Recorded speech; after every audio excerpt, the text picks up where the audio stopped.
ஆண்டவராகிய இயேசு கிறிஸ்துவின் நாமத்தில் உங்கள் யாவருக்கும் என்னுடைய அன்பான வாழ்த்துக்கள்.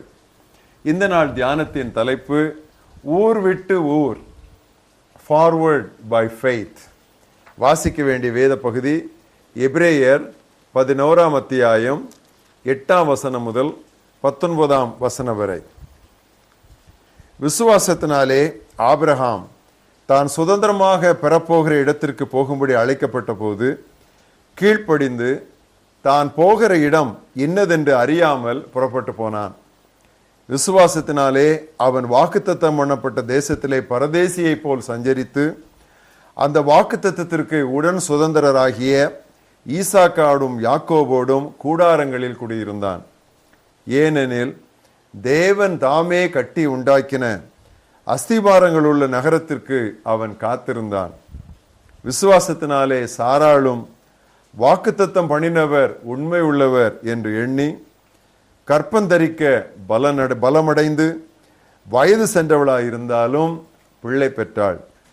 ஆனபடியால் சரீரம் செத்தவன் என்று எண்ணத்தகும் ஒருவனாலே வானத்தில் உள்ள பெருக்கமான நட்சத்திரங்களைப் போலவும் கடற்கரையில் உள்ள எண்ணிறந்த மணலைப் போலவும் மிகுந்த ஜனங்கள் பிறந்தார்கள்.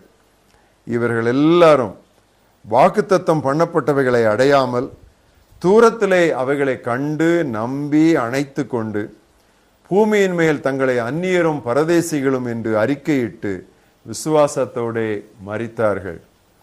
இப்படி அறிக்கையிடுகிறவர்கள் சுய தேசத்தை நாடி போகிறோம் என்று தெரியப்படுத்துகிறார்கள். தாங்கள் விட்டு வந்த தேசத்தை நினைத்தார்களானால் அதற்கு திரும்பி போவதற்கு அவர்களுக்கு சமயம் கிடைத்திருக்குமே. அதையல்ல, அதிலும் மேன்மையான பரமதேசத்தையே விரும்பினார்கள். ஆகையால் தேவன் அவர்களுடைய தேவன் எனப்பட வெட்கப்படுகிறதில்லை. அவர்களுக்கு ஒரு நகரத்தை ஆயத்தம் பண்ணினாரே. மேலும் விசுவாசத்தினாலே ஆபிரகாம் தான் சோதிக்கப்பட்ட போது ஈசாக்கை பலியாக ஒப்பு கொடுத்தான். ஈசாக்கினிடத்தில் உன் சந்ததி விளங்கும் என்று அவனோடே சொல்லப்பட்டிருந்ததே. இப்படிப்பட்ட வாக்குத்தத்தங்களை பெற்றவன் மரித்தோரிலிருந்தும் எழுப்ப தேவன் வல்லவராய் இருக்கிறார் என்று எண்ணி தனக்கு ஒரே பரானவனையே பலியாக ஒப்பு கொடுத்தான். மரித்தோரிலிருந்து அவனை பாவனையாக திரும்ப பெற்றுக்கொண்டான். இன்றைய மனப்பாட வசனம் வாசித்த இந்த எபிரேயர் 11ஆம் அத்தியாயத்தில் 8ஆம் வசனம். விசுவாசத்தினாலே ஆபிரகாம் கீழ்ப்படிந்து தான் போகும் இடம் என்னதென்று அறியாமல் புறப்பட்டு போனான். By faith Abraham obeyed when he was called to go out, not knowing where he was going. கேள்வி கேட்காத விசுவாசத்திற்கும் கிரயம் செலுத்தும் கீழ்ப்படிதலுக்கும் சின்னமாக திகழ்கிறான் ஆபிரகாம். ஆபிரகாமின் கீழ்ப்படிதலான விசுவாசத்தையும் விசுவாசமான கீழ்ப்படிதலையும் எபிரேய நிருப ஆக்கியோன் 11ஆம் அத்தியாயத்திலே விசுவாசத்தினாலே ஆபிரகாம் கீழ்ப்படிந்தான் என்னும் முத்தான சொற்களோடு தொடங்கி விளக்குகிறான். ஊர் என்னும் இடத்தை விட்டு ஆபிரகாம் புறப்பட்ட போது அவன் அஞ்ஞான மார்க்கத்தை உதறி தள்ளினான். பொன் வெள்ளி போன்றவைகளாலான சிலைகளையே கல்தேயர் வணங்கி வந்தனர். இப்பொழுதோ மகிமையின் கடவுள் அவனுக்கு தரிசனமாகிவிட்டார். Once he was worshipping the God of gold, now he saw the God of glory. உயிருள்ள மெய்யான கடவுளுக்கு ஊழியம் செய்வதற்கு விக்கிரகங்களை விட்டு அவரிடம் அவன் கீழ்ப்படிதலுடன் முழுமையாய் திரும்பினான். அதைத்தான் தெசலோனிக்கேயரை குறித்தும் 1 தெசலோனிக்கேயர் 1ஆம் அத்தியாயம் 9ஆம் வசனத்திலே பவுல் எழுதுகிறார். அவர்கள் தாமே எங்களை குறித்து உங்களிடத்தில் நாங்கள் அடைந்த பிரவேசம் என்னதென்பதையும் ஜீவனுள்ள மெய்யான தேவனுக்கு ஊழியம் செய்வதற்கு நீங்கள் விக்கிரகங்களை விட்டு தேவனிடத்திற்கு மரம் வெந்தமையும் அறிவிக்கிறார்களே என்று எழுதினார். பிரிந்து வாழும்படி கடவுள் கொடுத்த தெளிவான அழைப்பிற்கு கீழ்ப்படியாததால் எண்ணற்ற கிறிஸ்தோர் தங்கள் வாழ்க்கையை நாசப்படுத்தி இருக்கின்றனர். தேவபக்தியான வாழ்விற்கு பிரிந்திருத்தல் எவ்வளவு அவசியம் என்பதை பின்வரும் தேவ வார்த்தைகள் வெளிப்படுத்துகின்றன. கிறிஸ்துவுக்கும் பேலியாளுக்கும் இசைவேது. ஆகையால் நீங்கள் அவர்கள் நடுவிலிருந்து புறப்பட்டு பிரிந்து போய் அசுத்தமானதை தொடாதிருங்கள். அப்பொழுது நீங்கள் எனக்கு குமாரரும் குமாரத்திகளுமாயிருப்பீர்கள். 2 கொரிந்தியர் 6:14-18 எடுத்து நன்றாக கவனமாய் தியானித்து பாருங்கள். சர்ச், சபை என்பதற்கு கிரேக்க சொல்லாகிய எக்லீஷியா என்றால் வெளியே அழைக்கப்பட்டவர்களின் கூட்டம் என்றுதான் பொருள். திருமறை எங்கும் இந்த சத்தியம் அடிக்கோடிடப்பட்டுள்ளது. பிரிந்திருத்தலின் பாக்கியத்தை குறிப்பிட்டு தாவீது தனது திருப்பாடலையே தொடங்கினான். துன்மார்க்கருடைய ஆலோசனைகள் நடவாமலும், பாவிகளுடைய வழியில் நில்லாமலும், பரியாசக்காரர் உட்காரும் இடத்தில் உட்காராமலும். அப்படியே பேதுரு தனது பெந்தைக்கோஸ்தை அருளுரையை எப்படி முடித்தான் தெரியுமா?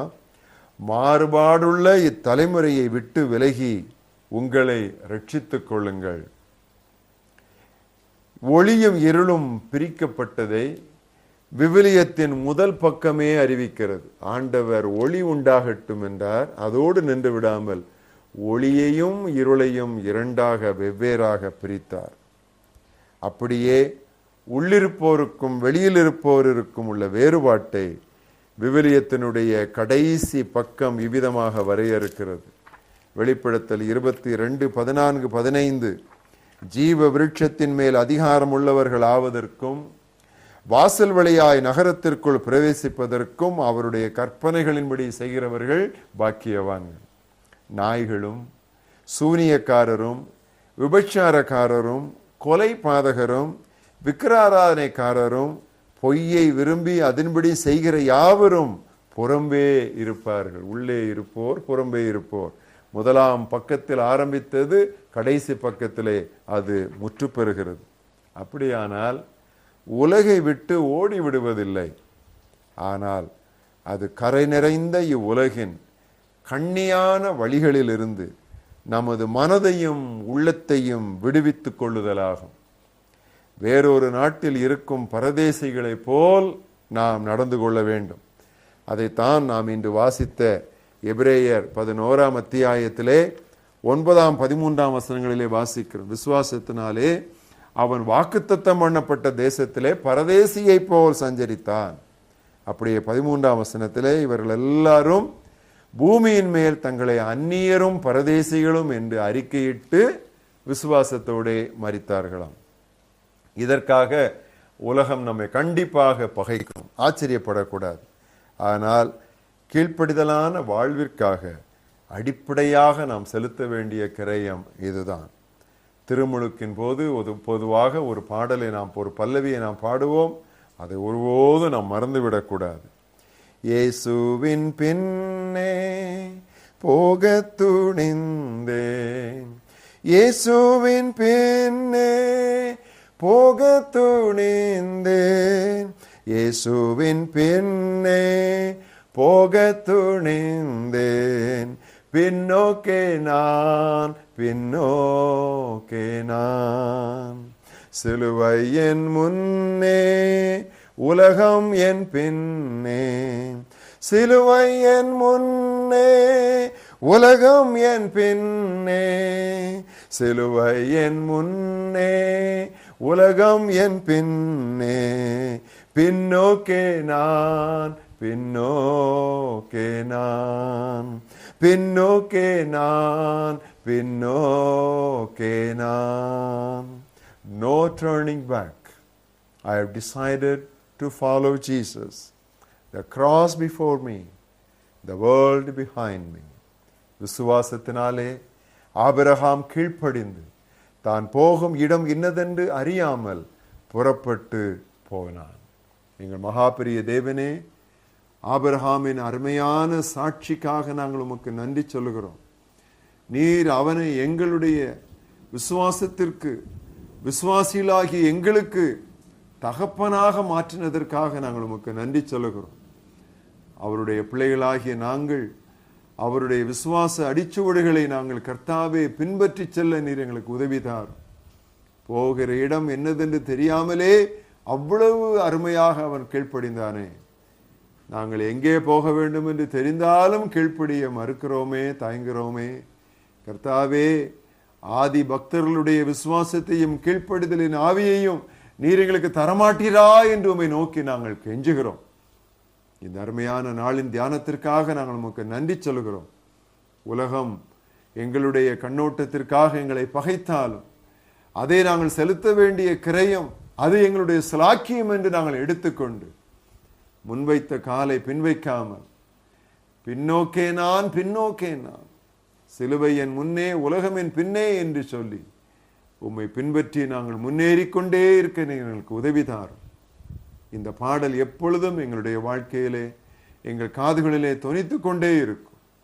இயேசுவின் பின்னே போக துணிந்தேன், பின்னோக்கே நான் பின்னோக்கே நான். இயேசு கிறிஸ்துவின் நாமத்தில் இதை அறிக்கையிடுகிறோம் எங்கள் ஜீவனுள்ள பிதாவே, ஆமென்.